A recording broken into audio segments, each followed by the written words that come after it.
Our next guest is here to remind us that there is power in being single. And for many Black women, singlehood is a choice that comes with learning and self-discovery. Dr. Jessica Moorman joins us now. She is an assistant professor of communication at Wayne State University and the go-to expert for her research examining the media's role in shaping Black women's single socialization. Welcome to Amplified. So great to have you here and to have this conversation. Let's start off with how we define what single is. Does it only mean unmarried, or is there something more to this? Great question. Being single is a complex and ever-evolving experience that many of us have for ourselves. And so typically what we think about being single as is being unmarried. But there's also multiple configurations of unmarried life, right? So you can be dating and unmarried, you can be cohabiting and not married.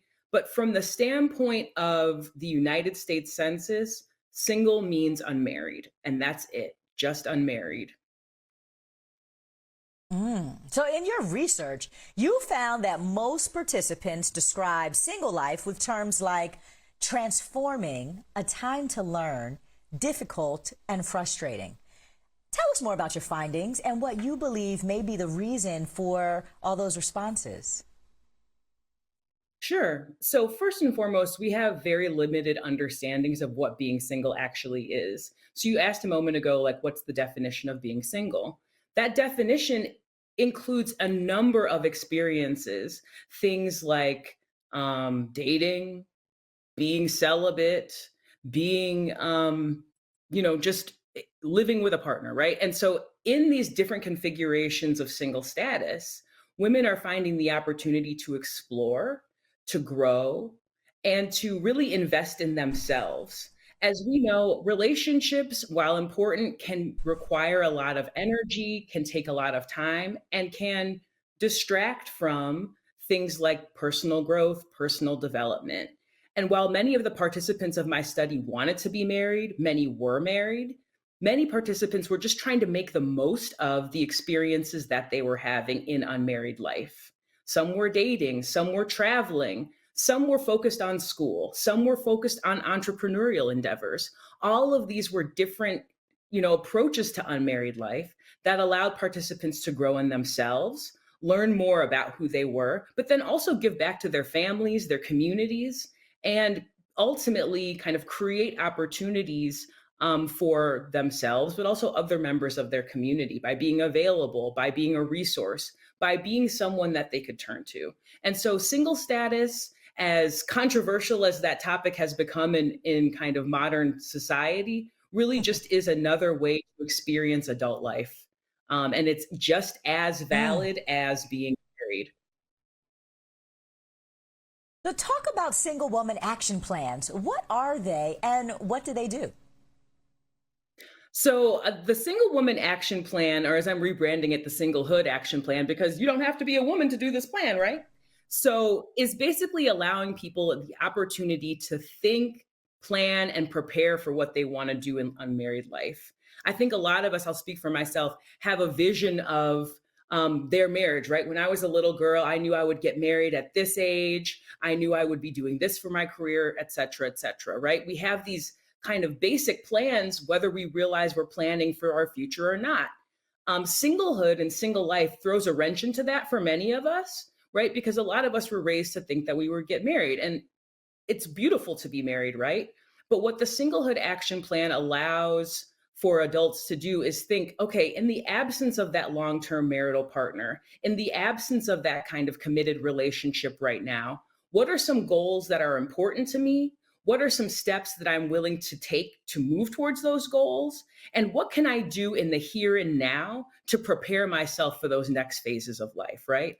And so part of this is just an audit, things that you might want to do. I want to own a home. I want to have kids. I want to move to this part of the country, right?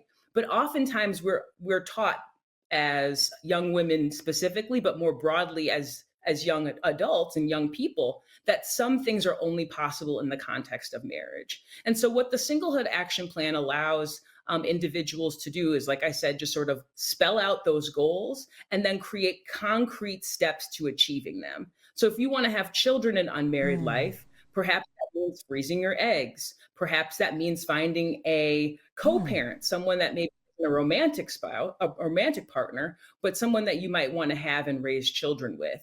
These are admittedly non-traditional pathways to family formation and non-traditional pathways to family building, but they're no less valid on the back end.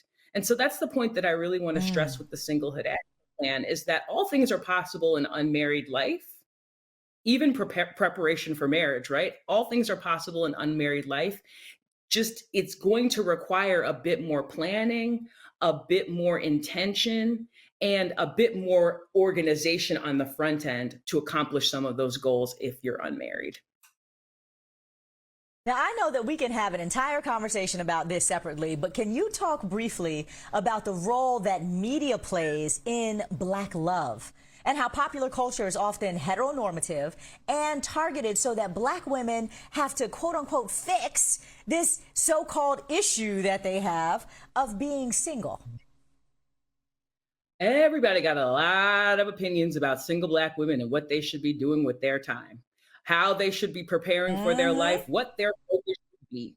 And what I have found in my research and what I stress based on that research is that these are common scripts, these are common ideas, right? It's not wrong to want to be married or and it's not wrong to prescribe marriage, but where the problem comes in is where women are kind of singularly directed to that and singularly kind of viewed as only having purpose if they are wives, right? And so we do see a lot of that discourse, particularly in the kind of Black incel blogosphere and all these 5011 podcasts people got about what single Black women have to do to prepare for partnership.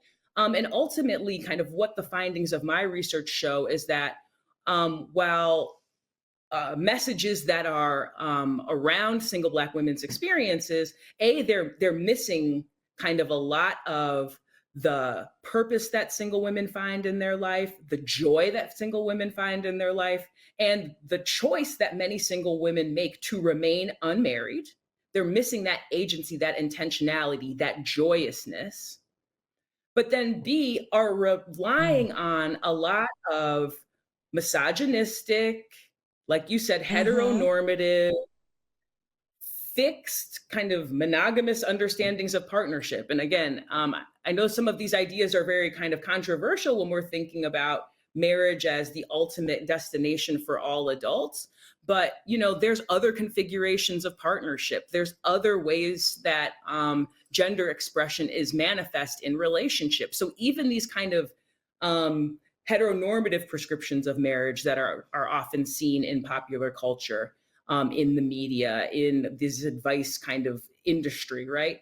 All of them are geared towards women have this specific role in marriage, men have this specific role in Mm. marriage, these like really gendered assumptions and Mm-hmm. ideas. Ultimately, it's up to the marital kind of partnership and up to the partners of that marriage to decide what those roles will ultimately be. And we're not hearing a lot of that discourse. And so, to get back to your point about the media, it's a fixed narrative, it's a singular narrative, and it's a narrative that really kind of forecloses agency, forecloses choice to single Black women as an option, right? I can't choose to be single. I must be miserable if I Mm-hmm. am. Well, there's a lot of work that needs to be done to shift that narrative and flip the complete script on all of this. Dr. Jessica Moorman, thank you so much for joining us and for sharing your research. Appreciate you.